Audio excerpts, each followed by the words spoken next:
Welcome student, chapter number 12 electricity. और electricity chapter के अंदर लास्ट टॉपिक में रेजिस्टिविटी के बारे में पढ़ा। तो रेजिस्टिविटी यानी जो मटेरियल पर डिपेंड करता है। तो मटेरियल जो होता है यहाँ पर सेम मटेरियल लेने पर, सेम लेंथ लेने पर, सेम क्रॉस सेक्शन एरिया लेने पर उसका रेजिस्टिविटी भी सेम रहता है, लेकिन मटेरियल चेंज होने पर उसकी रेजिस्टिविटी भी चेंज होती है। तो यहाँ पर हमने फॉर्मूला लिखा था R is directly proportional to L, यानी यहाँ पर लेंथ बढ़ने पर रेजिस्टेंस भी बढ़ता है। तो आपको पता है स्टूडेंट, लेंथ बढ़ने पर यहाँ पर मैं अगर लेंथ यहाँ पर इतनी ले रहा हूँ तो रेजिस्टेंस इतना रहेगा। अगर मैं यहाँ पर लेंथ बढ़ा दूंगा तो रेजिस्टेंस भी यहाँ पर बढ़ जाएगा। तो स्टूडेंट यहाँ पर आपने लिखा था R जो होता है वो यहाँ पर प्रोपोर्शनलिटी कांस्टेंट हटाने पर हमने लिखा था R is equal to rho into L upon A। तो यहाँ पर लेंथ बढ़ने पर यहाँ पर क्रॉस सेक्शन एरिया भी कम होता है, लेकिन क्रॉस एरिया सेक्शन बढ़ने पर यहाँ पर इलेक्ट्रॉन्स फ्रीली मूव कर सकते हैं। तो यहाँ पर करंट भी बढ़ जाता है। आपको याद रखना है लेंथ बढ़ने पर जो यहाँ पर रेजिस्टेंस है वो बढ़ता है। That's why R is directly proportional to L। लेकिन अगर हम एरिया ऑफ क्रॉस सेक्शन का मतलब होता है अगर हम उसका एरिया यहाँ पर बढ़ा दें, अगर एरिया हम बढ़ा देंगे तो यहाँ पर जो इलेक्ट्रॉन्स फ्लो कर रहे हैं उनको यहाँ स्पेस ज्यादा मिल जाएगी, और स्पेस ज्यादा मिलने के कारण रेजिस्टेंस तो रहेगा, लेकिन स्पेस ज्यादा मिलने के कारण वो फ्रीली मूव कर सकेंगे, और फ्रीली मूव करने पर वो यहाँ इजीली इलेक्ट्रॉन का फ्लो कर सकते हैं। तो स्टूडेंट यहाँ पर आपने देखा कि L बढ़ने पर रेजिस्टेंस भी बढ़ता है, लेकिन अगर एरिया हम बढ़ा देते हैं तो area cross section of area हम बढ़ा देंगे तो यहाँ पर जो इलेक्ट्रॉन्स है वो फ्रीली मूव कर सकते हैं, और फ्रीली मूव करने के कारण इलेक्ट्रॉन्स भी उसमें से ज्यादा निकल सकते हैं। तो स्टूडेंट आपको याद रखना है अगर हम लेंथ बढ़ाएंगे तो एरिया और क्रॉस सेक्शन भी कम हो जाएगा, क्योंकि यहाँ हमने लिखा है L बाई A का मतलब वो इनवर्सली प्रोपोर्शनल। लेंथ बढ़ने पर एरिया और क्रॉस सेक्शन भी यहाँ पर कम हो जाता है। तो यहाँ पर आपको पता है, आपको रबर बैंड देखा है आपने, अगर आप रबर बैंड को लेते हो उसको स्ट्रेच करते हो तो स्ट्रेच करने पर अगर वो उसका जितना भी लेंथ बढ़ेगा, लेंथ बढ़ने पर उसका क्रॉस सेक्शन एरिया भी कम होगा। तो रबर बैंड का एग्जांपल आप अच्छी तरह से समझ सकते हो। तो यहाँ पर अगर आप रबर बैंड लोगे और रबर बैंड को यहाँ पर आप खींचोगे तो एरिया और क्रॉस सेक्शन जो होगा उसका कम होगा, और कम होने के कारण इलेक्ट्रॉन जो उसमें से निकल रहे हैं उसका यहाँ पर रेजिस्टेंस भी बढ़ जाएगा। तो स्टूडेंट यहाँ पर मैंने एक एग्जांपल लिया है, और एग्जांपल जो है उसके अंदर यहाँ पर आपको समझना है, बहुत अच्छा एग्जांपल है। यहाँ पर एक न्यूमेरिकल हम सॉल्व करेंगे। अ wire of length 10 centimetre has resistance of 4 ओम। हमारे पास एक वायर है, उसकी लेंथ यहाँ पर हमें दी गई है 10 सेंटीमीटर। तो यहाँ पर मैं लिखूंगा, यहाँ पर एक वायर है हमारे पास और उसकी लेंथ है हमारे पास 10 centimetre, has resistance of 4 ohm. तो यहाँ पर R जो दिया गया है वो हमारे पास है 4 ओम। Is the wire stretch of double its length, find the new resistance। अगर हम यहाँ पर केस 1 की बात करें, ये हमने लिया है केस 1। ये जो हमने लिया है केस 1 के अंदर लेंथ जो है वो 10 सेंटीमीटर है, रेजिस्टेंस हमारा 4 ओम है। अगर हम केस 2 की बात करें, यहाँ पर केस 2 तो डबल करने पर, यानी कि यहाँ आपको दिया गया है is the wire stretch of double its length. तो यहाँ पर उसकी लेंथ जो डबल हो जाएगी, डबल का मतलब यहाँ पर हो जाएगी 20 सेंटीमीटर। तो अगर उसकी लेंथ 20 सेंटीमीटर हो जाती है तो उसके लिए हमें यहाँ पर रेजिस्टेंस फाइंड करना है।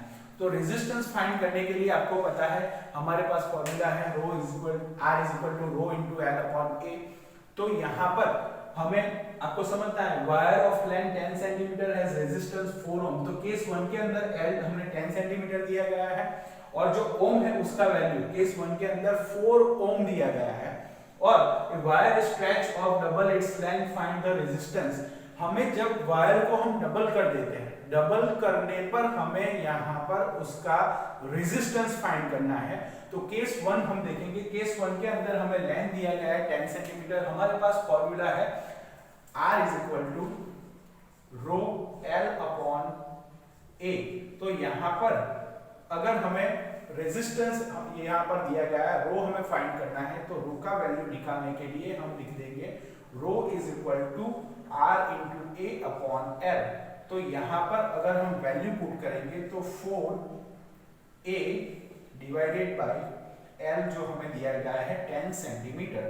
तो यहाँ पर 2 5 10 और जो 4 है 2 इंटू 2 यानी कि 2 कैंसिल हो जाने पर यहाँ पर हमें मिलेगा 2a अपॉन 5।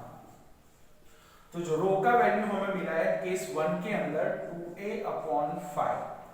तो मैंने आपको स्टूडेंट यहाँ पर बताया कि जो यहाँ पर हमारे पास वायर है उसको केस 1 के अंदर जो लेंथ दी गई है वो 10 सेंटीमीटर, बहुत ही अच्छी तरह से समझना है। लेंथ 10 सेंटीमीटर है। जो रेजिस्टेंस हमें दिया गया है वो 4 ओम है और 4 ओम जो यहाँ पर रेजिस्टेंस अगर हम फॉर्मूला की बात करें तो R is equal to rho L upon A, जो लेंथ है उसके अपॉन ए। तो यहाँ पर हमें रो फाइंड करना है। तो रो को मैंने यहाँ से सब्जेक्ट बना दिया। रो को सब्जेक्ट बनाने पर आर ए अपॉन एल हो जाएगा। तो आर का वैल्यू 4 ओम है तो 4 इंटू ए डिवाइडेड बाई 10। तो यहाँ पर हमें वैल्यू मिलेगा 2a अपॉन 5। तो रो का वैल्यू मिला हमें 2a अपॉन 5 केस 1 आपको याद रखना है। केस 1 के अंदर रो का वैल्यू हमें मिला है 2a अपॉन 5।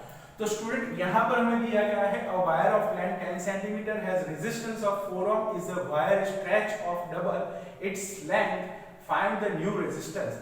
अब केस 2 की अगर हम बात करें, यहाँ पर ज्यादातर बच्चे क्या मिस्टेक करते हैं, तो यहाँ पर मिस्टेक वो करते हैं कि यहाँ पर लिखा है 4 ohm wire stretch of double its length, find the new resistance. अगर हम वायर को स्ट्रेच करेंगे, वायर यहाँ पर सेम है तो रो की वैल्यू तो सेम रहेगी। वायर हमें यहाँ सिल्वर का लिया है तो सिल्वर अगर हम उसे स्ट्रेच करते हैं तो रो की वैल्यू तो सेम ही रहने वाली है। यहाँ पर वायर हमने चेंज नहीं किया है, वायर यहाँ पर सेम है और सेम रहने पर यहाँ पर रो का वैल्यू भी सेम रहेगा।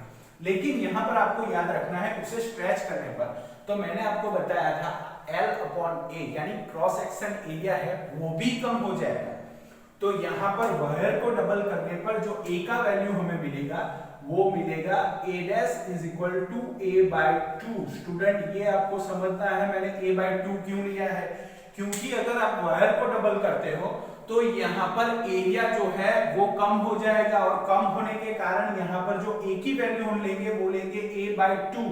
तो स्टूडेंट यहाँ पर आपको समझना है, मैंने रबर बैंड का आपको एग्जांपल दिया था। जो रबर बैंड है उसको खींचने पर, उसकी लेंथ बढ़ाने पर उसका एरिया और क्रॉस सेक्शन भी कम हो जाता है। अगर आप रबर बैंड को देखेंगे तो वो ठीक होगा, लेकिन आप जब उसे स्ट्रेच करते हो तो स्ट्रेच करने पर वो पतला हो जाएगा, यानी कि क्रॉस सेक्शन एरिया भी यहाँ पर कम होगा। लेंथ बढ़ने पर एरिया और क्रॉस सेक्शन भी कम होगा। तो यहाँ पर a का वैल्यू जो है आपको a नहीं लेना है, a बाय 2, क्योंकि यहाँ पर डबल करने पर एरिया और क्रॉस सेक्शन भी कम हो जाता है। तो स्टूडेंट ये बात आपको याद रखनी है कि यहाँ पर एग्जांपल पर अगर आप a का वैल्यू a बाय 2 नहीं लोगे तो आपका आंसर जो आएगा वो गलत आएगा। दैट्स व्हाई यहाँ पर केस 2 के अंदर अगर हम लेंथ बढ़ाते हैं तो एरिया और क्रॉस सेक्शन भी कम हो जाता है। दैट्स व्हाई यहाँ पर a dash is equal to a by 2। तो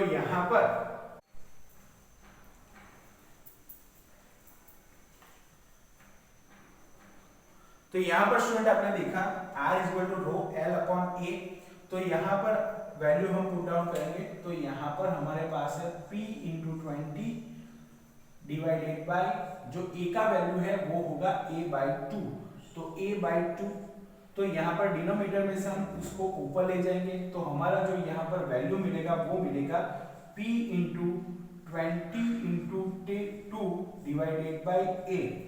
मैंने आपको यहाँ बताया कि जो वायर है वो सेम है, यहाँ पर वायर हमने चेंज नहीं किया, यानी मटेरियल यहाँ पर चेंज नहीं किया, तो रेजिस्टिविटी भी यहाँ पर सेम रहेगी। तो रेजिस्टिविटी सेम रहने पर जो रो का वैल्यू है वो भी सेम रहेगा। तो यहाँ पर जो रो का वैल्यू है वो हम ये लेंगे। तो यहाँ वायर हमने सिल्वर का लिया, सिल्वर को स्ट्रेच करने पर यहाँ वायर चेंज नहीं होता, मटेरियल सेम रहता है, तो रो का वैल्यू जो रहेगा वो भी यहाँ पर सेम रहेगा। तो यहाँ पर हम रो का वैल्यू पुट डाउन करेंगे तो यहाँ पर मिल जाएगा हमें 2a divided by 5, 2a divided by 5 into 20 into 2 divided by a। तो यहाँ पर स्टूडेंट आप देख सकते हो a से a कैंसिल हो जाएगा, ये a कैंसिल। यहाँ पर मैं लिखूंगा 5 4 जा 20। तो यहाँ पर आंसर रहेगा 4 इंटू 2 8, 8 इंटू 2 16। तो यहाँ पर हमें आंसर आंसर मिलेगा 16 ओम। तो आर का वैल्यू जो हमें यहाँ मिलेगा वो होगा 16 ओम। तो स्टूडेंट ये बहुत ही अच्छा एग्जांपल है, आपको यहाँ पर समझना है। मैंने आपको बताया था यहाँ पर के लेंथ बढ़ने पर रेजिस्टेंस भी बढ़ता है, लेकिन यहाँ पर रेजिस्टेंस लेंथ बढ़ा तो एरिया ऑफ क्रॉस सेक्शन कम हो जाता है। एरिया ऑफ क्रॉस सेक्शन कम होने के कारण एग्जांपल के अंदर हमने देखा अ wire of length 10 centimetre, case 1 resistance of 4 ओम। जब हमने केस 1 लिया तब 10 सेंटीमीटर के सामने उसका जो रेजिस्टेंस था वो था 4 ओम। लेकिन केस 2 के अंदर हमें यहाँ पर एरिया और क्रॉस सेक्शन नहीं दिया गया था और रेजिस्टेंस हमें फाइंड करना था। तो रेजिस्टेंस फाइंड करने के लिए एरिया और क्रॉस सेक्शन यहाँ पर क्या किया, केस 2 के अंदर इज द वायर स्ट्रेच, यानी वायर को हमने खींचा और खींचने पर यहाँ पर एरिया और क्रॉस सेक्शन कम हो जाता है, तो वायर का लेंथ डबल हो जाएगा, 10 से वो 20 हो जाएगा। लेकिन जो यहाँ पर एरिया ऑफ क्रॉस सेक्शन है, एरिया ऑफ क्रॉस सेक्शन जो है वो यहाँ पर कम हो जाएगा, यानी कि A हो जाएगा A/2। तो यहाँ पर स्टूडेंट आपको याद रखना है area of cross section case 2 के अंदर लेना है आपको A/2, क्योंकि यहाँ पर वायर को स्ट्रेच किया है। मैंने आपको रबर का एग्जांपल दिया, अगर रबर को आप खींचोगे, लेंथ बढ़ाओगे तो उसका एरिया ऑफ क्रॉस सेक्शन भी यहाँ पर कम हो जाता है। कम होने पर यहाँ पर उसका एरिया ऑफ क्रॉस सेक्शन कम होने के कारण यहाँ पर A = A/2 लिया। तो यहाँ पर स्टूडेंट केस 1 के अंदर हमें जो वैल्यू मिला रो का वो 2A/5 लिया। तो यहाँ पर मैंने बताया आपको कि वायर मटेरियल यहाँ पर सेम है, तो जो यहाँ रो का वैल्यू है वो भी सेम रहेगा, उसे हमें बदलने की जरूरत नहीं है, क्योंकि सिल्वर का वायर जो होगा उसे स्ट्रेच करने पर वो चेंज नहीं होता। उसी के कारण यहाँ पर दोनों के अंदर रो का वैल्यू सेम रहेगा। तो रो का वैल्यू हमने पहले फाइंड किया, यहाँ पर L = 10 सेंटीमीटर, R दिया गया है 4 ओम, तो R = ρL/A। लेकिन हमें यहाँ पर रो फाइंड करना है, तो रो को मैंने यहाँ बाहर ले लिया। तो बाहर लेने पर यहाँ पर फॉर्मूला हो जाएगा RA/L is equal to 4 Om 4A/10। तो यहाँ पर 2 2 जा 4, 2 2 कैंसिल होने पर यहाँ पर आंसर मिलेगा 2A/5। तो रो का वैल्यू हमें मिला 2A/5। तो यहाँ पर स्टूडेंट केस 2 के अंदर, केस 1 हमने सॉल्व कर दिया, उसके अंदर रो का वैल्यू हमें मिल गया। केस 2 जो है उस केस 2 के अंदर हमें फाइंड करना है R। तो लेंथ यहाँ पर 20 सेंटीमीटर, यहाँ पर लेंथ को बढ़ाया गया है और लेंथ को बढ़ाने पर क्रॉस सेक्शन एरिया कम होता है। मैंने बताया आपको रबर बैंड को खींचने पर उसका एरिया और क्रॉस सेक्शन कम हो जाएगा। तो कम होने के कारण मैंने यहाँ वैल्यू लिया A/2। तो यहाँ पर रो R = ρL/A। तो यहाँ पर मैंने लिया रो × 20 / A/2। A का वैल्यू लिया A/2 is equal to row × 20 × 2 / A। तो जो ये 2 है मैंने डिनोमिनेटर से यहाँ पर ऊपर ले लिया। अब मैं यहाँ पर रो का वैल्यू फाइंड करूंगा। रो का वैल्यू जो है 2A/5 इंटू ये वैल्यू मैं यहाँ पर रखूंगा 20 × 2 / A। तो यहाँ पर जो आंसर मिलेगा वो मिलेगा 16 ओम। किस तरह से, तो 4 2 जा 8, 8 2 जा 16। तो यहाँ पर 5 4 जा 20 कैंसिल, A से A भी कैंसिल हो जाएगा। तो स्टूडेंट ये एग्जांपल बहुत सोच समझ के आपको करना है। यहाँ पर एक गलती करने पर आंसर हमारा रॉन्ग आएगा। अगर आप यहाँ पर A का वैल्यू A/2 की जगह सिर्फ A लोगे तो आंसर यहाँ पर गलत आएगा। गलत आंसर के कारण आपका एग्जाम्पल भी यहाँ पर रॉन्ग होगा। तो स्टूडेंट इस एग्जाम्पल को अच्छी तरह से समझने के लिए उसे अच्छी तरह से पढ़ना जरूरी है। वायर की लेंथ 10 सेंटीमीटर है, उसको डबल किया गया खींच के, तो लेंथ तो बढ़ गई लेकिन एरिया ऑफ क्रॉस सेक्शन कम हो जाता है, दैट इज A/2। तो यहाँ पर लेंथ का डबल करने पर एरिया ऑफ क्रॉस सेक्शन कम हो गया। कम होने के कारण यहाँ पर जो है A/2 आपको लेना है और ये याद रखना है। तो इस तरह के एग्जाम्पल हम बहुत ही देखेंगे। इसको अच्छी तरह से पढ़ लो, अच्छी तरह से पढ़ने के बाद अच्छी तरह से प्रिपेयर कर लो। Okay student, good bye, good luck.